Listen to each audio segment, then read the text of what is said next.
আসসালামু আলাইকুম। আমরা আজকে আছি, এটাকে বলে গ্রামের নাম হচ্ছে উজিরপুর, কালীনগর, ফরিদপুর জেলার মধ্যে পড়ছে। এখানে আসছি আমাদের একটা সাইটে রুফ টালি লাগানো হয়েছে। কিছুদিন আগে আপনারা ভিডিওতে লিখছিলেন যে আমরা রুফ টালি ডেলিভারি দিতেছি ট্রাকে। এই সাইটে মূলত রুফ টালিগুলো আর সম্পূর্ণ চালটা রুফ টালি দিয়ে করা হয়েছে।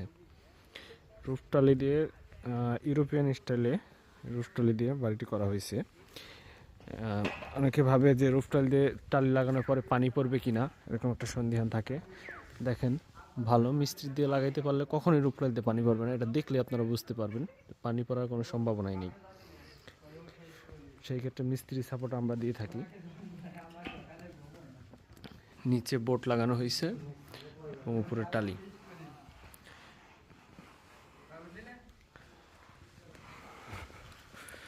এখন আবার আশেপাশে যে জায়গাটা আছে এখানে বাউন্ডারি ওয়াল হবে আমাদের হলো ব্লক দিয়ে। টালিগুলো হচ্ছে সাইজ হচ্ছে চায়না রুফ টালি 12-16, এটা লাগানো হয়েছিল এই সাইডে।